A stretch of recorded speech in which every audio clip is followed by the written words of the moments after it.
What is this now? We're trying to do a podcast, Daniel. You guys should watch that sometime. Sorry, you don't have to watch it now. I maybe do have to now because it's here. And this week we're going to be talking about Daniel Craig versus James Bond. No. I just remember I was going to share it. It's pretty funny. All right. I know, and that movie would have been out like any time here, but got delayed like everything else. Yeah. Every movie is like delayed until fall, though, basically. Like all the big. It's just going to be non-stop good movies. Big pile. Yeah. Yeah, probably. And I will be at all of them. Yeah. We went to Dairy Queen and they had a Wonder Woman Blizzard you can get. Ooh. I just thought it was funny because it's like they probably scheduled it to be sold now to promote the movie, but the movie's not coming out anytime soon now. Yeah. Oh, yeah, right. I saw her on a bag of chips. She's everywhere. Yeah. Wow. Everywhere except the theaters. Except the theaters, yeah. I know.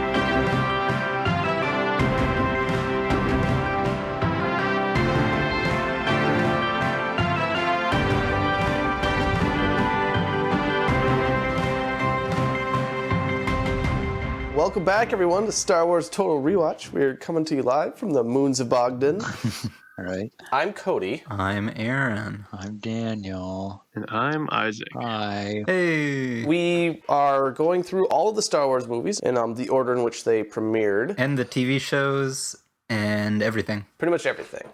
Anything that we could find, anyways. A lot of things are very difficult, and yet we still somehow managed to find all 2 seasons of the 80s Ewoks cartoons and the glorious Ewoks live-action movies, too. You can go back and listen to those if you want.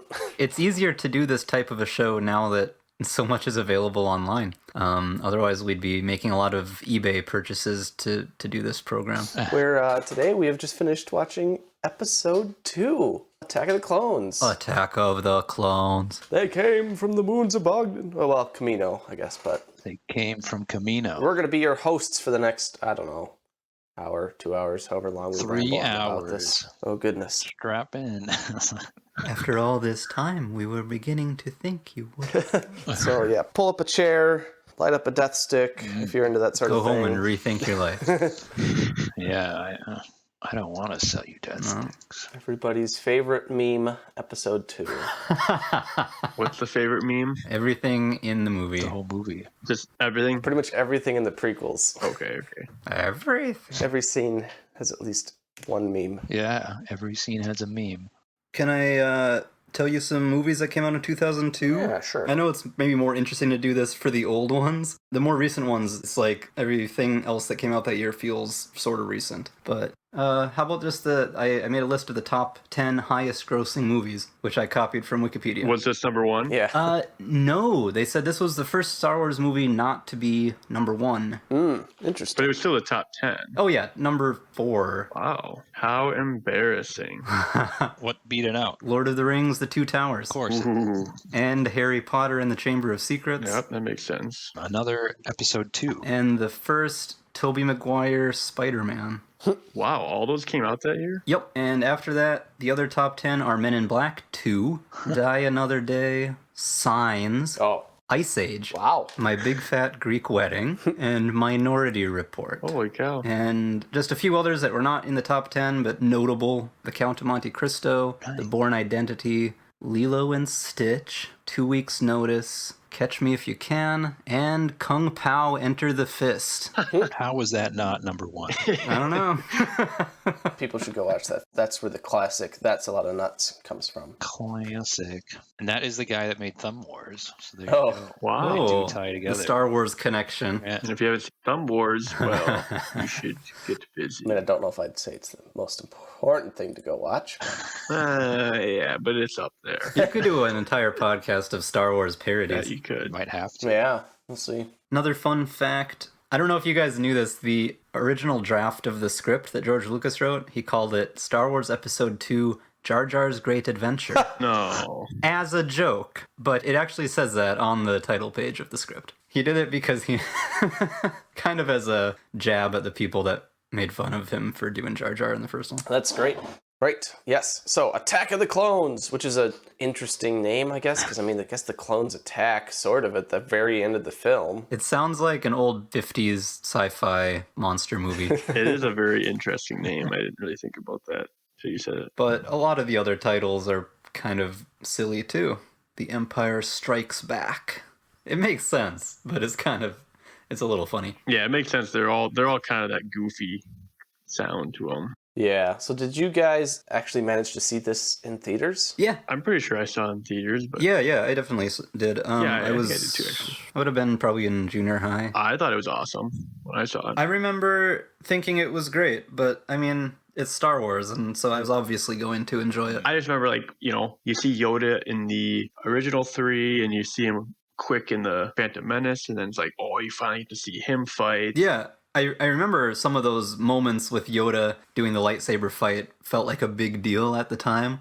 Right. Like, now I guess we're used to it from these movies, but up to that point, you'd only seen him as a slow-moving old man with a cane. Mm-hmm. I remember that we thought it was pretty funny that he, like, suddenly is flipping around and doing all these fights. And then, as soon as he's done fighting, he picks up his cane and starts walking slowly away. And, like, nobody actually saw him do all that. And other things. You see the clone troopers are the stormtroopers, basically. And it's like, oh, that's a big Yeah, the ships reveal kind of look moment. like The the acclimators. empires. And, Yeah, and so I remember some of those things like being really interesting when you're Sure. seeing it for the first time. Now you just kind of are like, well, yeah, that's obviously how it happened, but that's only because we're very familiar with the story now. Yeah. And I enjoyed the whole, like, bounty hunter kind of underworld stuff too. I thought was really. Yeah. I mean, I liked it at the time, and then I also really like that now too. Jango Fett might be the best thing about this movie.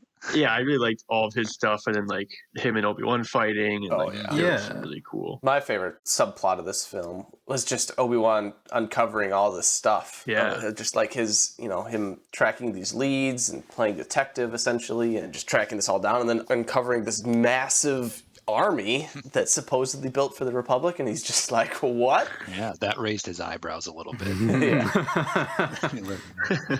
That's why I'm here. Right. That whole mystery subplot is kind of a cool thing. I feel like that's not what I expect going into a Star Wars movie. So that's maybe one of my favorite things about it now, Yep. watching it. It's just different, and it's really creative and explores a lot of really cool different things, kind of like we talked about in Phantom Menace too. But Yeah, and then we just try to ignore the romance, Anakin Padme plot as much as possible. and that was more uncomfortable to watch, as I remember.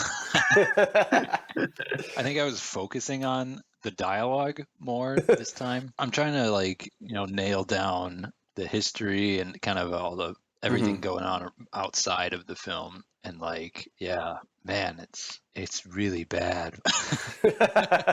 Part of me kind of goes, I try to give him a break a little because I'm like, well, okay, Anakin's he's been off being a Padawan. He doesn't know how to talk to anyone really. So he's going to be a little awkward. And so maybe it's supposed to be a little uncomfortable, but it is just the most awkward thing to watch. Yeah. Socially awkward. Yeah. It's just painfully, and they're both awkward just because it's just horribly written, let's be honest. A lot of the dialogue in this feels really unnatural. Does Oh, it? yeah. Mainly just anything between Anakin and Padme love-wise. I thought this whole opening scene when Obi-Wan and Anakin are tasked with protecting Padme and they're talking to her, meeting her again. Well, yeah, as soon as Anakin starts talking to her, it's weird, but Everything they say, they just talk so weird. Yeah. It's like Star Wars language. It's kind of like a weird fantasy way of speaking, which I High don't know. fantasy kind of thing. Yeah, it's like weirdly diplomatic or something, and they always call her my lady, and it's like just talk to each other. Like in the original trilogy, they never talk like this. It's so casual all the time. well, because they have Princess Leia in it, but nobody really talks to her like that other than Han, and he's joking. He's scoffing her the whole time. Yeah, which feels like something a real person would do. I wonder if he was trying to go for a more Civilized time. Yeah, exactly. civilized age. I didn't really think about that. They are really formal. It's just weirdly formal, which I think they were probably doing on purpose. It's not a but- problem all the time, but they do it all the time. Even when it's just Anakin and Padme having supposedly a private, normal conversation, they just kind of keep it up. And what I was noticing, one of the things about it is there are a lot fewer contractions in your sentences than in real life. I thought there weren't any, but then there were. They keep saying I cannot do that, and I do not know. Right. Oh, And I don't know why they did that, other than to make it sound more dramatic, I guess. It's like medieval speech or something. I mean, I think that's what he's going for, but I don't think it worked. I don't know. And that's what I remember, I think, the most when I think about this movie, is that stuff, the awkward stuff between Anakin and Padme. But watching it, there's a lot of really good stuff in this. Yeah. Other than their interactions, the rest of it's like, to me, totally fine. It's like incredible how uncomfortable just their conversations are. Yeah, theirs was the worst for sure. Yeah. I think that the way they speak makes their relationship very unbelievable. Yeah. Like, nobody talks like this. Right. The way they interact is so bizarre. Yeah. I made a note of or mental note at least, of a couple things. When he's cutting that pear, he says, if Obi-Wan saw me doing this, he'd be very grumpy. And I just thought that's an odd choice of words. We'll get into this stuff, but overall, I actually really like this movie. I mean, clearly we love Star Wars. Yeah, no, I still, just look away, check your phone, check Twitter or whatever while you wait for the romance scenes to end. I was doing the same thing. I almost couldn't even watch. No, but I would say this one is easily the weakest of the prequel trilogies. Yeah, I concur. There is a lot I enjoy about it, though. There is still good in him. I enjoyed watching it, except for the romance scenes. I think I enjoy everything else in this movie, even if it's not. No, I mean, I think that's the main thing that really brings it down. Otherwise, like the rest of it, I really like. Oh, yeah. People on the internet seem to kind of hate a lot of these movies, but I feel like I don't really get why you would hate any Star Wars movies if you're a Star Wars fan. I don't know. It's definitely the internet way to either love something to death or hate something to death. Yeah, you've got to be in one of two groups. Yeah. I don't love everything about everything that we've been watching so far, but they're still fun. I can get into it. Yeah, exactly. Watch Anakin riding on ticks all day. Right? Love it. Oh man, that just doesn't get old. Yeah. So how does this start off? Well, what happens in this movie? Yeah, what's even happening? Last thing we saw was Little Annie is gonna be trained. Boss Nass was lifting up a big orb into the sky. What happened there? Yeah, what happened to that orb? Did he put it down again, or No, it fell down. Did he keep it or did he break it? I don't know. this movie does not address that? I was In disappointed. fact, I don't even remember seeing Boss Nass in the movie. No. You guys want to know? Are you going to listen? Fine. Yes. Tell me the story. There is unrest in the Galactic Senate. Several thousand solar systems have declared their intentions to leave the Republic. What? This separatist movement, under the leadership of the mysterious Count Dooku, has made it difficult for the limited number of Jedi Knights to maintain peace and order in the galaxy. Senator Amidala, the former Queen of Naboo, is returning to the Galactic Senate to vote on the critical issue of creating an army of the Republic to assist the overwhelmed Jedi. Whoa. Yeah. Whole lot of politics. That's how it starts. Yeah, so what do they say? Jedi are the keepers of the peace, not soldiers, Mace Windu says at one point. No, they're kind of like marshals, U.S. Marshals. And by the end of this movie, they are soldiers. I mean, there's also just, not enough of them to fight. Yeah, does the Republic not have any military force? So it appears so. I don't think so. I think it was mostly up to the separate planets to kind of have their own defense forces, essentially. Is it like early American colonies where each colony had its own militia, but there was no national thing? And like Naboo, they didn't even have one. They just had their royal guards and stuff. Yeah, all they had was security. But yeah, it's interesting just the position the Jedi are in. Mm-hmm. Like, they're so centrally linked to the Republic. And then it's like, you start to wonder if the Republic's even doing the right thing. And then the Jedi are kind of forced to go along with them. And then apparently the Senate is being controlled by a Sith Lord. Whoops. And nobody knows. Yeah, they kind of find that out. Yeah. They do find that out. Whether they believe it, they're not sure. But Yeah. But Senator Amidala nearly gets assassinated. But whoa, it was a decoy again. So I don't know why they didn't just blow the ship up in space. I think they wanted it to be public. Because later Jango says they're going to do it quieter this time. maybe it was a something. little bit of a threat too, because everyone knew she was gonna vote for the bill. So if they kill her, I would also well, I don't know if I want to vote for that either now. No, she was voting against it. Oh, okay. Because she wants peace. She doesn't want them to be fighting. Oh, right. That's why they manipulate Jar Jar to do it. Yeah. Gotcha. Yeah, I was never really clear on why they were trying to assassinate her, I guess. They were trying to assassinate her because that's what Newt Gunray wanted. Oh, okay. And in order for Newt Gunray to join up with the Separatists, which is because he controls the Trade Federation. Did they say that? I don't even remember them saying He's like, I want her head on a stick, you know. Newt says that to Dooku near the end when they're in the council. Okay. I had not picked up on that. What's interesting with this movie is, like, it doesn't seem like it's that complicated, but I keep figuring out more angles to it every time I see it. Well, it's always, like, confusing, like, who's working for who here? And, like, they say, you know, who conscripted the army to be made, the clone army, and then who hired Jango? And it's like, I don't know who they're even talking about. Yeah. And we're like, they don't really come out and say exactly Palpatine's plan. We're trying to figure out what his plan exactly was. Yeah. I like that it makes enough sense that it feels to me like there is an answer here somewhere. They just don't spell it out for you. Yeah. Oh, yeah. And it was Dooku who hired Jango Fett. Right. Lord Tyrannus. Yeah, his Sith name, I guess, is Darth Tyrannus. What's the Jedi who left and initially ordered the clones? Sifo Dyas. Yeah. I'm a little unclear about that, too. I read a little Wikipedia thing, and he basically was really adamant about them getting an army. Yeah. And kind of disagreed with the council and ended up kind of being, I don't know if he just left or they kind of banned him from the council. And he was so adamant about it, he ended up going and trying to get this army going by himself. Oh. Then I think what happened was obviously the Republic would back it up. Somehow I thought it was Lord Tyrannus or maybe Lord Sidious found out and then they, funded it or something like that. Co-opted it.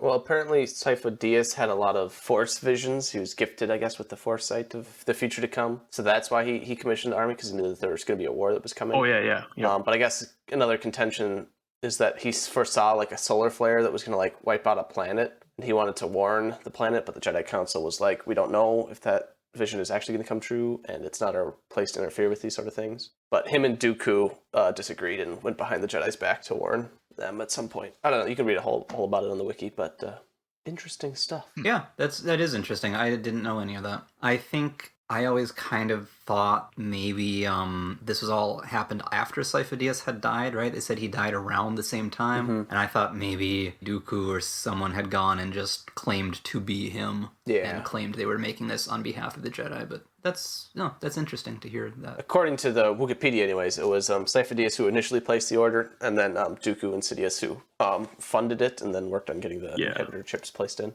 Okay, so I kind of remembered correctly, I guess. Inhibitor chips. Well, there you go. But see, I like this because this movie, I can keep learning stuff. I can keep figuring it out more. Yeah, I mean, it's not like it's some really simple plot or anything. There's a lot going on, actually. Yeah, they kind of just hint at it as we go. I would be interested to see more of Dooku. I was looking it up. There's an audiobook. Yeah, I really want to listen to it because I've heard amazing things about it. Asajj Ventress is digging into what Dooku was up to. We haven't seen her yet, but she will be in the Clone Wars as well. Dooku is very cool. He was a very prominent. He was a Jedi Master. He is. Well, yeah, he was very good. He trained Qui-Gon. He trained under Yoda. Yeah. Right. How did it go so wrong? It's like Saruman or something, right? Yeah. This was Christopher Lee's year. That's true. Two Towers. That came out the same time, same year. Yeah. I liked his conversation with Obi-Wan talking about how Qui-Gon would have been on his side. Yeah. And he agreed it's with me one on of all my this favorite stuff. conversations. In this, We were film. Oh. kind of talking about Qui-Gon's sort of independent attitude. Yeah. Yeah, I mean, I do think too, though. I mean, Dooku he basically told him the truth, kind of knowing Obi-Wan wouldn't believe him probably, but he was trying to, I don't know, I think he's just trying to get anyone to join them too. Yeah. So that's kind of what I think. I think that's kind of why he brought up Qui-Gon. I don't know if he actually thought Qui-Gon would join him or not. I think he believed Qui-Gon would have agreed with him on some things, but I agreed with the whole separatist thing, but And I was wondering if maybe he was using this to see if he could take down Darth Sidious. Yeah. He got Obi-Wan on his side. Maybe he would betray him. yeah, maybe recruit Obi-Wan and yeah. it is kind of believable, but then you find out no, actually, he calls Palpatine is master and stuff. And it's like, oh, okay. Yeah. And he also tells them the war has begun or something, Right. right? Clone Wars have begun. That's where you kind of find out. I was kind of thinking about this too. It's, Star Wars, they have an interesting way of telling the story because on the one hand, you kind of know everything that's going on. It'll go between the bad guys and the good guys, and you kind of see both sides. But on the other hand, in this case, Palpatine's this big secret. Like, we, the audience, see him, but You never really know what Palpatine's thinking. In episode 1, you actually see Palpatine like talking to Darth Maul, where in this one, you don't see him ever as Palpatine. Until the end. You still see him in the end talking to Dooku. Yeah, at the very, very end. Very, very end. Right. But I think you're right, though, that even though you see him talking and, I guess, discussing his plans, with Sidious, you can't ever tell if he's telling the truth or not, even to, like, his own followers, Right. Sure, it's not spelled out. When Darth Vader is talking to his generals, he's very straightforward about, here's what we're gonna do, we're gonna take down the rebellion. But with Sidious, you can watch his whole conversation, and you still don't quite know, what is he really trying to get at here? What is he really trying to do? Indeed. I was going to point out some characters that we actually see. We were talking about them, but we didn't see them, like Kit Fisto. Yeah, Kit Fisto gives us a nice big smile later in the movie. Yeah, when he pushes C-3PO's head and the droid body over. Yep. Who are these other ones? Because, There's Ayla Secura. no, she's the Twi'lek, but we do see her, which I thought was pretty great. You do? Yeah, you see her just like walking down the steps at some point. There she is. Hey. Oh, yeah. I mean, like, you see her die in episode 3, right. but I didn't remember seeing her in this one. There are a lot of characters that you get to know better from the Clone Wars who I kind of realized later are in episode 3 getting killed.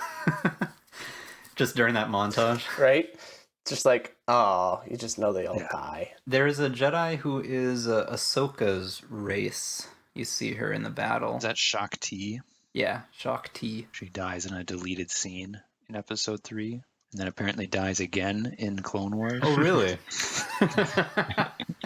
Well, deleted scenes don't count. Except when they do. Right. I found these names, by the way. This is Barriss Ophi, and this is Luminara Unduli. Ah, yeah, Luminara. Luminara and Barriss. And their names I recognize. I don't even recognize them. Where do you recognize them from? I don't know. I just know these things. From Lego Star Wars. Probably. It's just in my head. I like that we actually see Bail Organa a lot in this movie, like relatively speaking. You got to mention in episode 1, but And you see him even more in the third one. Yeah, in the third one you see him quite a bit. I especially liked at the very end they're overlooking the clone army. Oh yeah, he's there too. Coruscant. And he's there, and he does not look happy at all. Like, I was actually noticed him specifically, which I don't think I really had before. Mm-hmm. oh yeah, he's got this attitude of this army is not a good thing. He pounds a fist on the railing. Oh yeah, I didn't even notice that. I know. It's awesome. It's so subtle. Oh, but- well, like, I think the focus of that shot is on Palpatine. But yeah, I thought that was pretty cool. Yeah, Alderaan is a peaceful planet. Yep. I was going to talk about Binks. Yeah, They sure. cut him down quite a bit in this movie. Opie? Yeah. Opie! He's got a handful of lines. One of the awesome things that was in that early script I read, someone must have talked George Lucas out of this, but they were going to have Jar Jar using some kind of more formal speech when he was in the Senate, which was played as kind of a joke, I think, where he suddenly would go into like, and now I want to present to you my latest idea about, like some very, very, and then he's done. He's like, how do you like him? He's a new way of talking. Imagine. Oh Oh, man. no. And sadly, that didn't make it into the movie. That would for have the been best. great. I like that he has such a weird way of talking and that nobody thinks it's weird, because there's just so many wacky aliens. Yeah. Yeah. Everyone rips on how he talks. I mean, how about Yoda? Like, he talks backwards. Yeah, how wise is this guy anyway? Who talks like that? Well, yeah, it's like basic is not his first language, I was noticing it especially actually with the Kimonians, just like how Obi-Wan is like clearly very confused. Right. But they don't respond to it like that. They just like reiterate, the clone army. Right. Yep. Yeah, if it's not your first language, and especially when you are a different species. Yeah, it's like a different culture. You're not reading what seems to us obvious verbal and facial The cues. mannerisms. Yeah, exactly. But yeah, I mean, Jar Jar is still annoying, though. Let's make that clear. He's annoying, but it's so minor. It's like, whatever. Yeah. You can push it aside, and it's like not like this is just so uncomfortable. Well, right. It's like you want to talk about annoying. Right, yeah. Jar Jar is like kind of goes off to the side, and then we get to watch this lovely Anakin Padme scene instead. I think I would have preferred seeing more of Jar Jar. Yeah, Jar Jar doesn't make me cringe nearly as bad. Like, look at Obi-Wan. Like, he kind of looks awkward, too. I really think it's supposed to be a little awkward and uncomfortable, but it's like, let me just throw up in my mouth really quick. So let's talk about what is this all about? You're talking about the scene where they're going up in the elevator together. Well, it's just right from the get-go. Like, Obi-Wan clearly knows that he likes her like an unhealthy amount. Yeah. Well, and Anakin For sure. tells him pretty much that I can't stop thinking about her and all of this stuff. I know. It's like, you need to do something about this, Obi-Wan. There's no way this is going to end well. Yeah. Don't leave him alone with her. Like, oh my goodness. You're just setting them up throughout the whole movie. Send them off alone together for a few weeks. What could go wrong? His defense, that Obi-Wan's idea, he talked against that, but not because he's falling in love with her. He just. I mean, like part of what I was thinking, and a way to explain this. I think clearly Obi-Wan knows this, but they go, face to face with Padme anyway. I think he kind of wants to see what Anakin will do. Right. In this situation, it's like it's a test. Everything's a test. See if he just makes a big fool of himself. He does. Right. Yeah. This is a test of your social skills. Can you behave like a real human being and not be super awkward?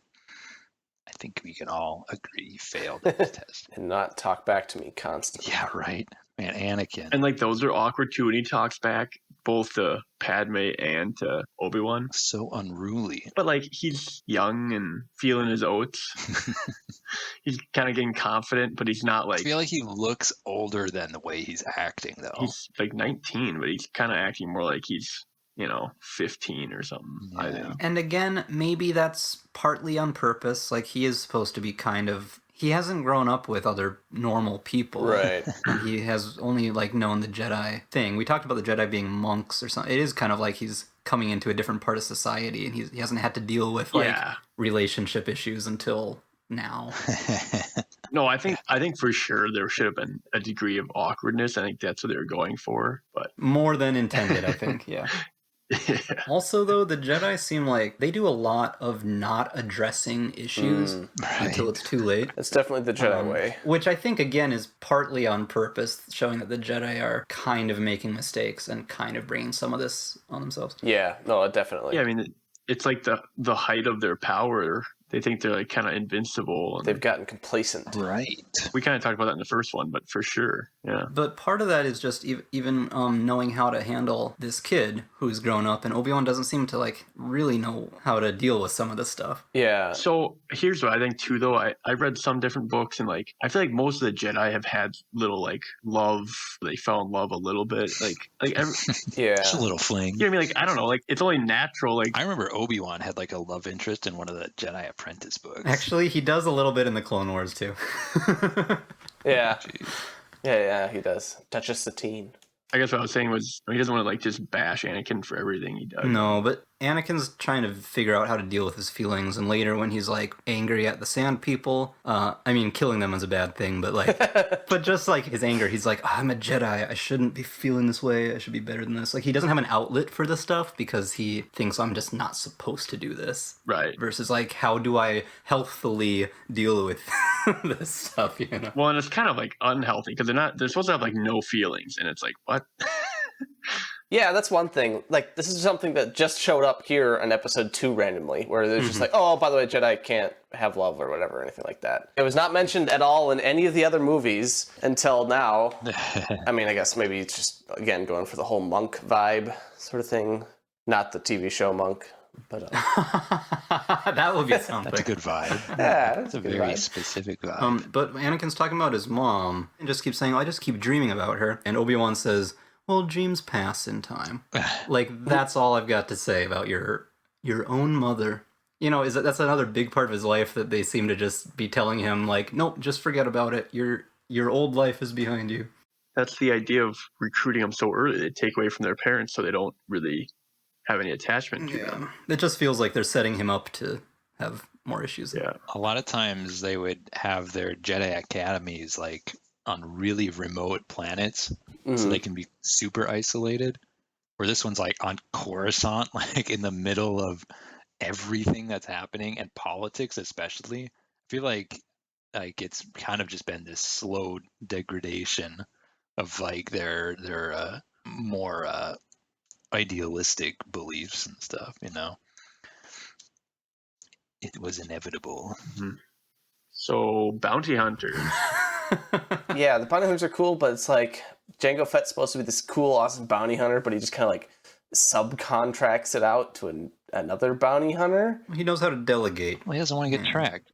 He doesn't want it traced back to him. Sure, I guess, but... And then she delegates it out to some bugs. Yeah, she delegates it to a droid who delegates it to some bugs. Like, that was... a long chain of command. Like, if we're talking about, like, dumb decisions, why did you use bugs? You already had this droid thing pop up there. You just lob a grenade in there. Thunk, done, you know? I don't know. The bugs are gross. Oh, yeah. I was eating dinner while I was watching that, and I was like, Perfect time. Big millipedes. They're smart, too. They hide from R2's scan. Mm-hmm. Are these lights supposed to be, like, sensors? Yeah, I think they're supposed to be sensors sweeping the room, I guess. There's actually, like, these light things, like, streaming out all over the floor, and they're avoiding them. they're doing like Mission Impossible. Yeah. Going around the lasers. Millipede impossible. If Tom Cruise was a millipede. Yeah. There would have to be way more cardio. Right. He could really run. Did you see Tom Cruise is now trying to do a movie in outer space, partnering with NASA and SpaceX? Like actually, you know? Yeah, like actually in outer space. More extreme. You just gotta keep going. Gosh. A thought that crossed my mind while Anakin's swinging his lightsaber, he swings twice. Like, clearly she would have woke up after the first one and he would have chopped her head off. That would have been too bad. She's a very heavy sleeper. Force reflexes. It was quick. It was quick. I just want to point that out. That was pretty delayed, Padme. Okay, the chase scene though is one of the best parts of any of these movies, I think. Yeah. We see Obi-Wan just leap through what I'm assuming is security glass. It's the Force, Cody. The Force, of course. I loved it. This whole chase scene is great. I thought it got a little like long. Some of it's a little bit cheesy and stuff. Oh man, I think it's my favorite thing. I think it's great. But just seeing Coruscant is always awesome. Seeing Coruscant is really cool. It has a very Blade Runner vibe It's to such it. a great visual style. What didn't you guys like about It was just a lot of unrealistic stuff. I mean, Well, yeah. yeah, no, I know. But I'm saying you can try to like, him falling off the speeder that's going like Mach 5 and he just like rolls twice on the concrete and runs into some metal boxes and he's fine. I mean, you could try to argue it away with Force, yada da, but... I just decided not to care about those things. And just enjoy the ride. I mean, like, they have the Force. Like, I don't know. They can do anything. Exactly. You could just use the Force to get away with all of this stuff. It just seems kind of lame. Well, Anakin kind of catches him with the speeder. Yeah, that part. This is the worst part when Anakin jumps out. This would kill you. This would rip your arms off. Yeah. and when he falls off the speeder as it's crashing, like we see him just kind of go like like two rolls into like metal boxes. And her speeder just gets smashed, like obliterated. Yeah, you're right. The physics maybe don't check out in here, but there's a few moments where I'm like, okay, whatever. But for the most part, it's fun. Yeah, whatever. It's fine. There is electric guitar in the soundtrack a couple of times. Yeah, it does. Yeah. Zam Wessel's ship sound is fantastic. Oh yeah. I always think the scene where Anakin is like flying the speeder straight down and just like laughing the whole time. That to me feels like that's what I expect young Anakin Skywalker, like young Darth Vader, to be like. Yeah, very reckless. Just really reckless and just thinking he's just unstoppable. Right. He's kind of not scared of anything. Also, yeah, he's also very arrogant, which which is a common flaw in the young Jedi, as Yoda says. But his attitude during this whole scene works for me better than maybe he does in other parts of the movie. Well, yeah, it's good. And one final random observation about the chase scene is that Anakin always chooses yellow vehicles. Have you guys noticed that? Sure. Pod racer. Mm-hmm. His ship in episode 3, I think, is yellow. Yep. Mm-hmm. And his speeder here. Just had to find one that he liked.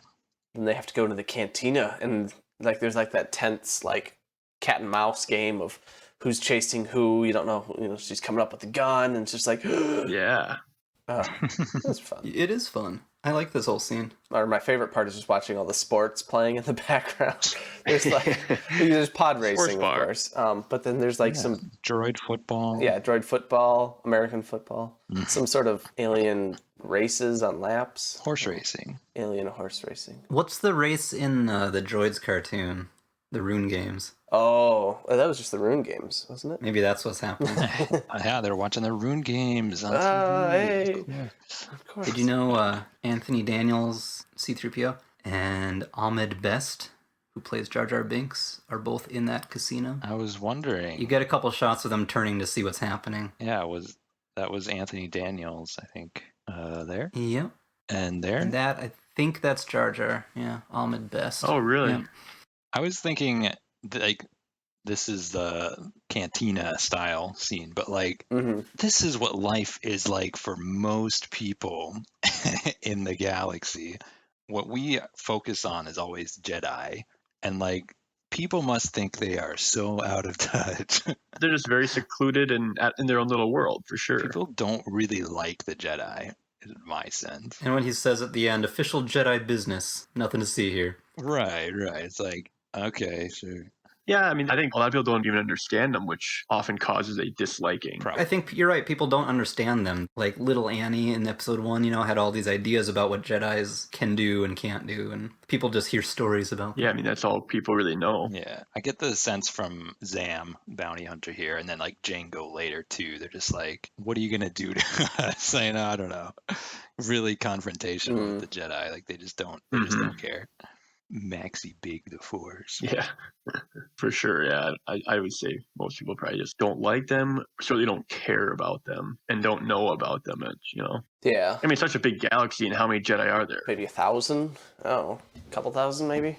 According to sources that I can see, it looks like there's about 10,000 Jedi. What? Whoa. Oh my goodness. I mean, the Jedi Temple is gigantic. It is huge. I guess you just don't see... You don't see like that many of them apparently. And what kind of younglings get a special training session with Yoda? Oh yeah, what kind of privileged younglings get that? You have to be really good apparently to do that. There's like a group of like 10 of them in there. You got to have at least 10,000 metacalorians. They're like checking your SAT score. I was gonna say, wasn't there a game that was canceled and a TV show that we're gonna be exploring Coruscant? Yeah. None of 1313. that. Though there was a game called Star Wars Bounty Hunter that I never played, but it looked cool, and you play as Jango Fett.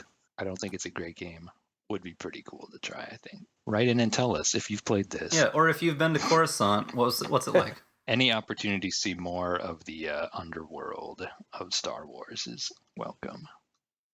Get some Anakin talking to Palpatine. Apparently he's some kind of mentor figure. Yeah, we learned. Palpatine's always planting seeds of doubt and just twisting words and trying to manipulate him already. I think he's trying to set up Anakin and Padme too, because he knows he can use that to his advantage somehow. Yeah, I mean, I guess at what point does he decide, does he really have intentions of getting Anakin to become his apprentice this early? Or is he just kind of know he's talented and doesn't want him becoming a Jedi? You know what I mean? I just think he's putting strings on everything so he can pull whichever one he needs to. And then, of course, the Jedi Council has the greatest idea of sending young Annie, who's completely infatuated with Padme, alone with her on a little getaway adventure. On a honeymoon. What? I mean, a mission. Yeah, pretty much. What I want to know is who's the Snake Jedi? This guy? Whoa. Yeah. Yeah, he's all coiled up. He was in the first one. Was he? Yeah. You see his weird hair. Okay. Oppo Rancis. That sounds right. And we have new council members. I mean, a few years have passed, so... Some quick turnover in the council. Apparently, he actually survives Order 66. Oh, the snake guy, Oppo Rancis. Oh, yeah? Okay. You get Yoda floating on his little hover car. Yeah, like, that guy is the laziest Jedi I've ever seen. Hey, he's 900. Well, maybe 850 at this point. Don't look a day over 800. If he can jump around like he does when he fights Count Dooku, he doesn't need it. We could fly around on that in Lego Star Wars. And I'm pretty sure that was like Yoda's go-kart in Bombad Racing. What? There's Bombad Racing, and why have I not heard about this? PlayStation game. Is it a ripoff of Mario Kart? I think so. I have not played it. Goodness. It looks like a This sort looks of a so Mario bad. Kart game. Looks like Pop. The Funko Pops. Kind of looks like the Funko Pops. Yeah, they're big heads. Hey, yeah, here we go. There he is on his little car. First, they have Jar Jar front and center. Well, it's called Bombad. Jar Jar Binks presents. And Obi-Wan starts his investigation. Yeah, which is fun. I like the whole mystery. I like seeing Obi-Wan as a detective. That's cool. Yes. Oh, it was very good. Yeah, we get to see him go to another kind of like just local place, little diner. Yeah, he knows people that know people. This Dex, we don't get to know his whole backstory, but he clearly has been around the galaxy. I enjoyed the interaction though because he calls him buddy, hey, and hugs him. Makes you go, oh, I wonder how they met, and they clearly are friends. They must have done some stuff together. They just make his character feel like there's a lot going on here. Yeah. Bring your pocketbook. Yeah, that like creepy smile. Prospecting on Sub Tyrell. Yeah. They make interesting, characters that aren't necessarily in a lot of the movie. We only see him in one scene, but for a couple of minutes. But you remember him. That's what I mean. It's like they're not just throwing in these things just to throw in weird creatures. They actually create these kind of cool characters. When it works, that's what they're doing. Sometimes it doesn't. Yeah, it throws it into like a weird 50s diner for some reason. Well, that was also in a Droids cartoon. That's true. That's true. That is true. And I'm just going to comment, but we don't need to dissect any of the Padme Anakin scenes if you guys don't want to. I don't care. But we touched on it. I basically was just going to say, it's just funny to me. In so many of these scenes, they're so dressed up. It's like they're going on a date. Oh, yeah. No, I mean, she's wearing some scandalous Yeah. clothing. Yeah, she's not helping her case about trying to make Annie. Well, and Padme just dresses up for everything. Yeah. I get that, but then to Daniel's point, yeah, she'd wear some very provocative clothes. Oh yeah, and then they're sitting by a romantic fireplace, in the dim lighting, and then she's like, "No, we shouldn't have a relationship. We're here strictly professionally." Again, it just reminds me the Robot Chicken was just so on point. yeah. I'm not excusing Anakin's actions because he is a real creeper. Oh yeah, no, he is a complete creeper. His lines, the writing's horrible. It is really bad. Yeah. That's all it is. I could have totally understood if they just met again and they're like, "Oh man, we used to be good friends when we were kids. Wasn't that great?" And actually fall in love. Wouldn't that be a novel idea?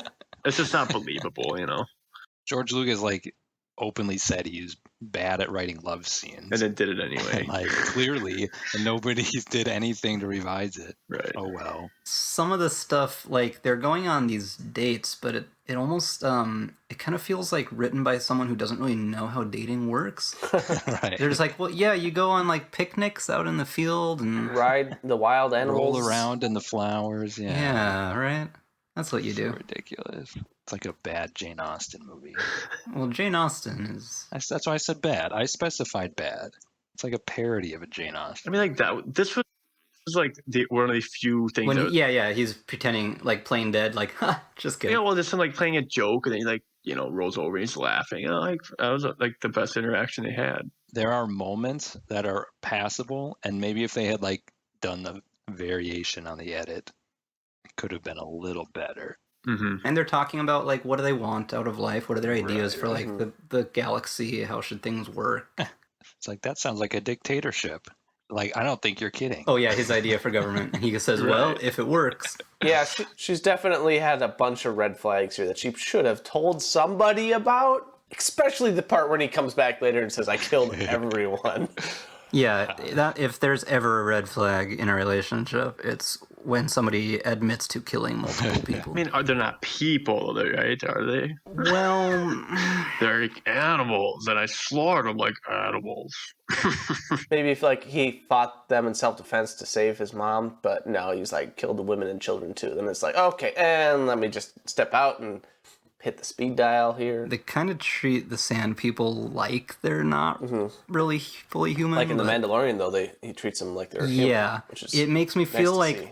Native Americans, kind of. Yeah, or no, people that's definitely... back in the day kind of would tell themselves like that they weren't fully human, so it was okay to like kill them and push them off the land and stuff. Yeah, I mean, I guess they're just kind of an alien race. Is probably right. I mean, And yeah, where like the Mandalorian was like, I know them, I know how to talk to them. Like They're pretty barbaric, though. that's I think that's the defense too. Like, I was reading about why did the Sand People capture Shmi?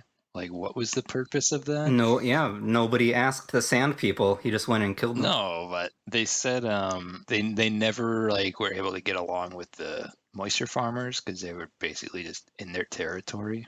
In the book of episode 2, there's more on it. The Tuskens would like just tortured her just to kind of see what she could take. They were just like, I don't know, curious about like humans, and it was just like really nasty. I mean, it looked like she had been whipped. Yeah. And they said they were potentially looking for converts into their group, which is weird. And they were trying to see how resilient she would be if she was like a good one to convert. But it's also interesting because they were like torturing her and stuff, that she was always just thinking about Anakin, and that's probably why he was having these nightmares. Yeah. I mean, he was saying he's like, I don't sleep much anymore. You know, to me that makes it sound like it's more than just, you know, a month. Maybe. Yeah, it could be premonitions of it, yeah. Sure. Either way, the whole thing is bad. She's treated pretty badly, and he comes and clearly is in the wrong, killing everybody.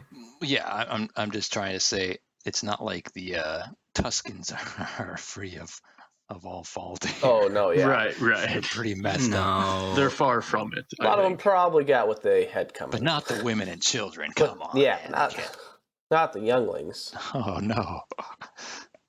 But I was thinking, like, his mom being tortured and killed is like, that's probably more of a sign of what caused him to turn than anything, than like his secret relationship with Padme and stuff. Like, he clearly has some anger issues, right? Yeah. Oh, just seeing how he reacts to this, you're saying? Or? Well, I don't know, or reasons. He has reasons to be angry, I think. Oh yeah, for sure. And also, I was kind of feeling like I think he has reasons to doubt the Jedi and like the way that they do things by this too. You know, in a lot of ways, the Jedi are like unwilling to act to help people. Yeah, that's very true. These movies are a lot more morally gray. Yeah. Like, the originals were very black and white about who the good guys and bad guys are.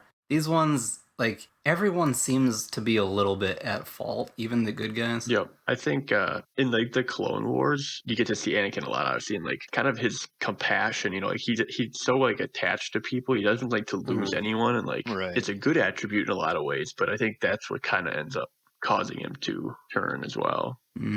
Well, he wants to control everything. Yeah, well, he wants it to be the way he wants it. That's why he wants the dictatorship, because he says we'd be able to just help everybody much more efficiently that way. Yeah. But doesn't go that way. He gets the dictatorship. Right. It just doesn't work the way he initially thought. This is not gonna go the way you think. Yeah. Luke. Star Wars. Then we cut back to the good stuff. Investigation ongoing. Kamino's a cool place. Kamino, these clones. Yeah, and just how...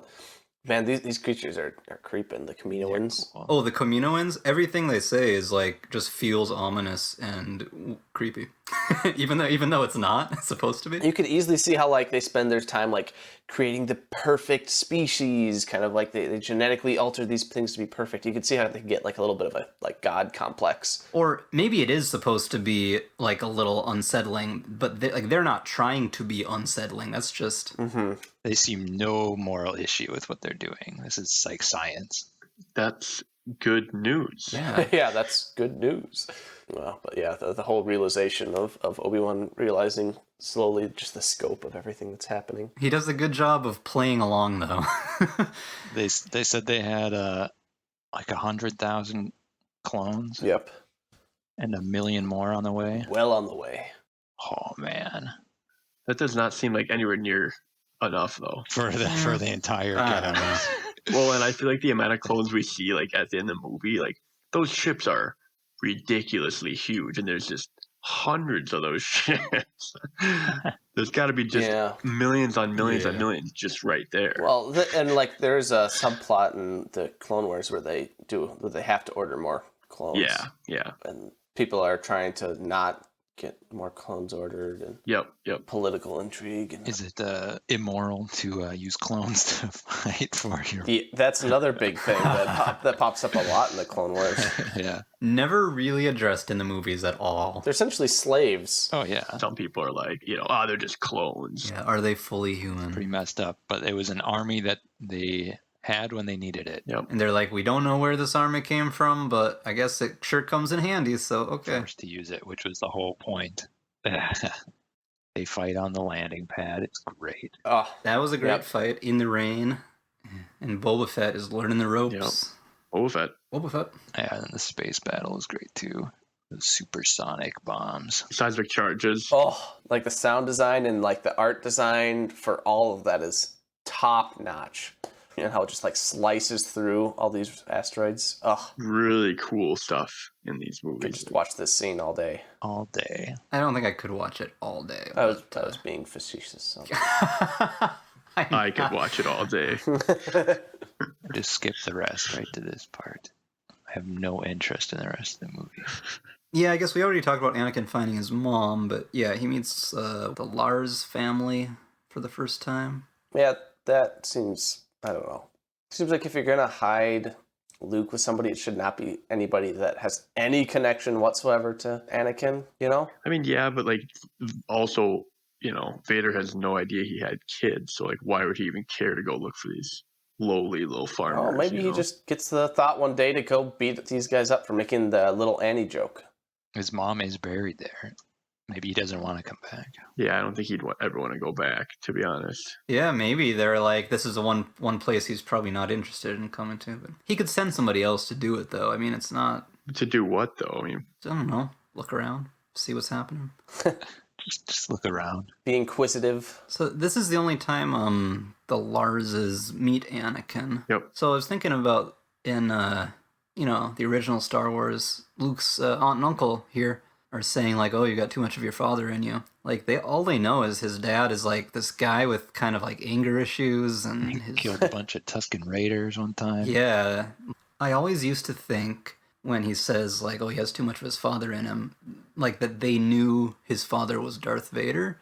But I kind of think, I don't think anybody really knew that Anakin was Darth Vader. No, yeah, I don't. Like, I'm sure Obi-Wan didn't tell them that. Right. He probably told them the same story he told Luke, that Anakin, like, got killed in a battle or something. Oh, yeah. So they probably just, his father was a Jedi, and that was the end of it. Again, I'm also surprised Obi-Wan would, like, tell them whatsoever about where this child came from, that it was Anakin's son. Like, because all it takes is, like, one person talking about, the Anakin kid was over west in Womp Rats again, and, like, somebody picks that up, and next thing you know, you got a bunch of surge troopers coming down at you. Sure, I know Anakin. I'm thinking of the hobbits in Lord of the Rings. Baggins. I know Frodo Baggins. It's my second cousin on my... He's right over there. Right. That's all it takes. Oh, and just about the homestead. When they first show up, C-3PO is working on this droid. Its name is Treadwell. He's like in the background of A New Hope, like a couple of random times. I think he's like standing next to a moisture farm. He also blows up in the deleted scene. Does he? Oh, yeah. Yeah, okay, that's what I thought. So here he's probably brand new.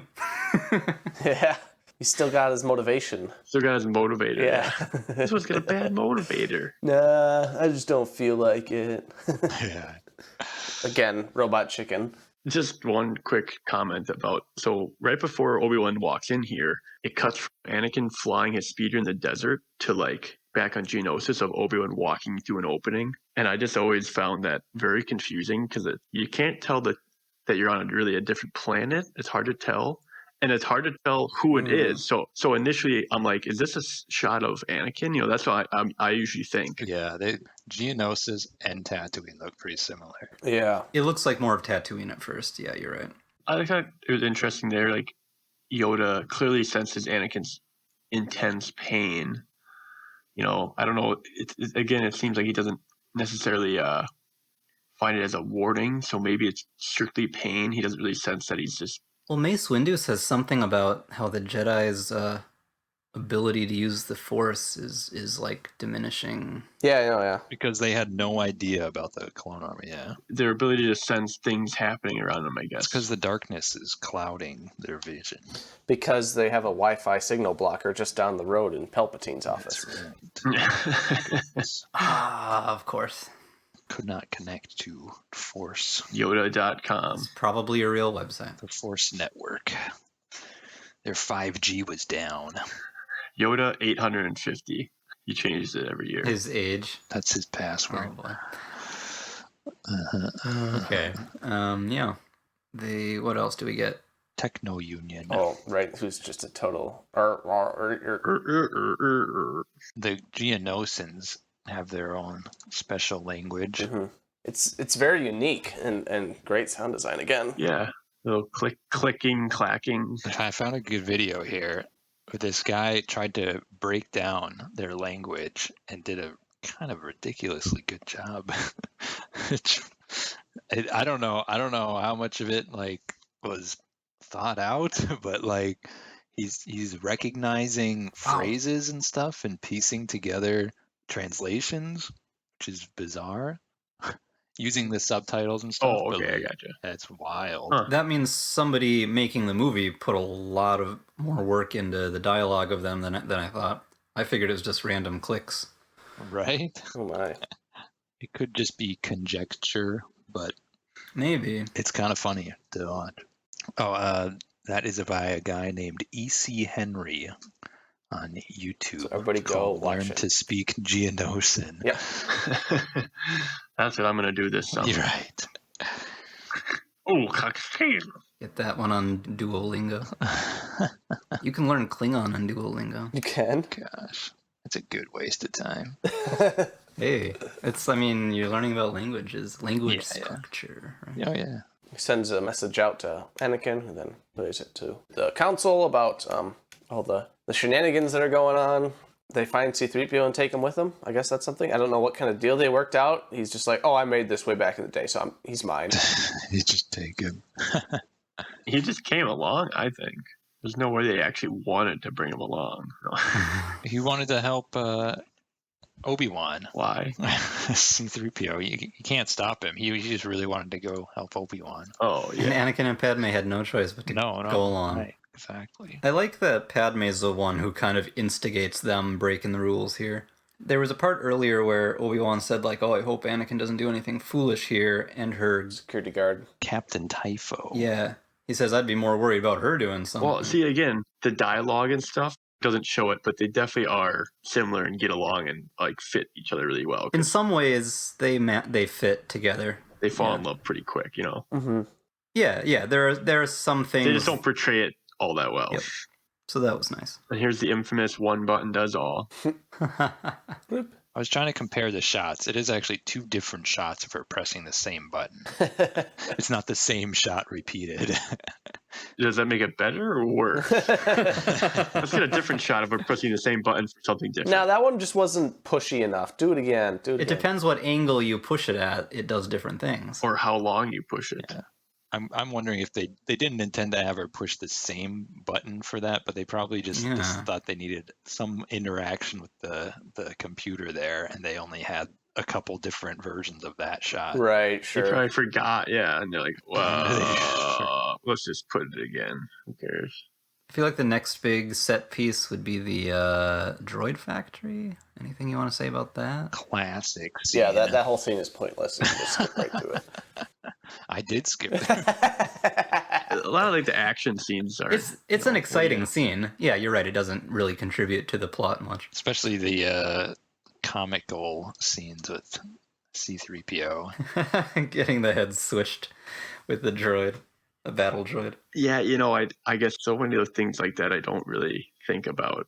It's part of the movie, so I don't like think about it, because I've just seen them too many times. It's not nearly as cleverly written as like the original trilogy. Oh yeah, right. But yeah, for sure. Like the original trilogies they have funny things, but they're more subtle. Yeah, they are more subtle, and specifically for 3PO's character, it's just not the right kind of humor for him. No, it's just, I think they did a better job in Rise of Skywalker with 3PO. Yeah, I think they did a lot better in The Great Heap with that whole scene where going through the factory. The Droid Factory.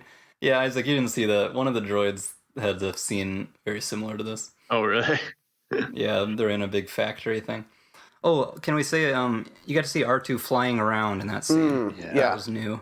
Jets. I remember that being another thing that I think everyone was a little surprised and amused by when we saw it for the first time. Like, what? R2 can do this since when? Hey, they never saw the droids cartoon, clearly. Yeah. R2 can do everything. Did he fly in that? No, but he can do anything. He can do anything. And that is not surprising. But then we get to our main event. 3 unique, vicious creatures, kind of all cool. I like the creatures. Right? Ugh, they are. And I don't remember what the giant rhino thing is called, design. but the Acklay and the Nexu are classics. The Reek. Reek. Is that the thing the Mandalorian almost gets killed by? No. No. No? Similar, but no. Okay. It's not. When they're going into the arena on that cart, cool shot where they are kissing as the thing drives them like through that little triangular door. But like right before they start moving, whatever creature is driving the thing just does a little like, yeah, just spurring its animal onward. And it's just like, why would you put that in the middle of This touching scene. Yeah. It's symbolic too. They're kissing in the dark, then they get out in the light and they're not. Oh. Secret. Okay. I could find symbolism. Wow. Sure. Yeah. Gosh. I also always think it's funny, like, Padme is like, well, we're going to die. Yeah. So she tells Anakin she loves him and then immediately tries to escape. Well, Yeah, and like I mean, you're not going to not try. No, exactly. It's like she's accepted that she could die here, but she's still going to give it her all. And she's the one who instantly, she's working on it right away. Like, okay, what do I do here? Let me think this through. Okay, get this thing off. Yeah. Here's my next step. And Anakin and Obi-Wan are just standing there. Like, I think to Daniel's point, it's just fun the tone. She's like, Yeah. wow, we're about to die anyway. It's like, this is over. But like, clearly they don't feel that way at all. They're like, we're getting out of this. Hey, they're always going to fight. Go down fighting. It's just not like their personality to admit defeat, but like she just quickly admits defeat so she can say I love you. Oh, right. It was just an excuse to kiss. I don't know. It's just a little bit. I think Could be. a little bit. She's a good fighter against these creatures, though. She's does a great swing kick at that cat monster. Obi-Wan's dialogue is like, she seems to be on top of things. Yeah, all the puns. I know. Yeah. yeah. Gosh, the puns. He's got the cheesy lines, but I enjoy those. No, but I mean, you can see where Princess Leia gets it. Her cheesy lines. No, her adventurous spirit. Yes. She's very much like Padme. Yeah. And Luke is much like Anakin. Yeah, he's a real whiner. Yeah. I kind of like everything from like this whole scene onward in this movie. It's just cool. Yeah. I love it. It's great. And all the Jedi show up, and Mace Windu is speaking in this very eloquent Jedi way, says, "This party's over." Samuel L. Jackson. We get a cool duel between Jango Fett and Mace Windu. Just chops off his head, and it's just like, ooh. It's not fair. I mean, Django didn't have a bunch of his gadgets working and everything.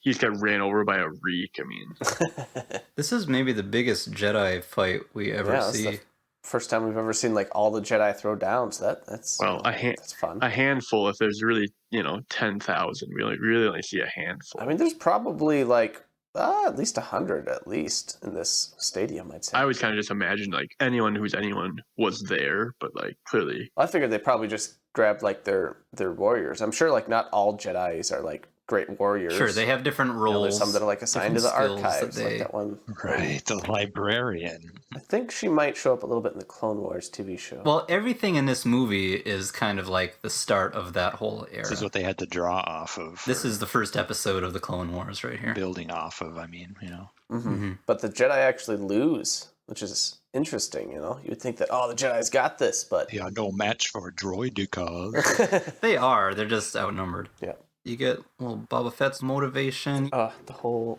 clones showing That's up. right. The clones show up. You get the whole desert fight. That's a good part too. Yeah, that was like my favorite part when I was a kid, and I just loved like. It's like Battlefront 1. Yeah. Just the huge, massive battles. I like the sandstorm. Everything out in the desert has so much CGI in it that it almost feels like we are watching an episode of the cartoon. Yeah. Like there are whole scenes in this part that I don't think you see any live action people or anything. Yeah, and then somewhere there's 4 Republic commandos sneaking around. Oh yeah, taking out one of those things that Yoda has on target. I gotta play through that again. The Trandoshans. Oh, right. Trandoshan slug thrower. Oh yeah, yeah. The double barrel pump. Headshot. Yeah. Headshot. You're talking about the dusts or the sandstorm, right? There's really cool shots of the troopers firing. I enjoyed that. After Yoda takes down one of them big. It's a Lancer Hulk or something. It creates a big sandstorm. But you got like the camera shaking like in the midst of the fighting. It feels more like the newer J.J. Abrams Star Wars stuff. Yeah, and I was like, what? Star Wars is perfect for like all genres. Why haven't we gotten like a military Saving Private Ryan style Star Wars movie? Why haven't they had wars in these Star Wars? They're not like focused on the grunt soldiers going in on Republic Commando movie. Yeah, sure. Front lines kind of thing. Rogue One was more undercover, but that was kind of like that idea for sure. That's true. I'm sure we'll keep getting new movies that explore different angles of things. if we're lucky. Hopefully more unique, different angles for sure. So then we see what are the plans for the Death Star Right. in the Geonosian War Room. Hoggle the Lesser. Hoggle the Lesser. That's his name. So that's kind of interesting to me because like I don't know. I just thought of it now, but like the Separatists are leaving the Republic and they have plans to build a planet-destroying space station. Mm-hmm. Yeah, that's why they try to hide it. They're like, if they find out. To me, it just seemed like more of like the Emperor kind of move than the whole Separatists. Maybe originally the laser fired love and happiness. Yeah. What? We didn't know it would destroy planets. And they converted it into a planet-destroying laser. Yeah. Well, we always got to laugh at Padme running in the sand. Oh, yeah. The infamous Padme running in the sand. We can't pass by this. Here she goes. Very high, like, knee movements. It's hard to run in the sand. What was anyone thinking? How is this okay? Just makes you wonder what the other shots look like. I don't know. I don't like sand. I don't know. There's just these dumb things we always laugh at. Yeah. And the last duel with Count Dooku? Yeah. Again, you kind of see Anakin, he's a little reckless, a little arrogant, right? Oh, very much so. He gets beat right away because he runs right in. No. I don't love, I don't know. I feel like Obi-Wan gets beat a little too easily. Yeah, I don't know. It's like, is Dooku really this good? Yeah, he's got the Mashika mastery.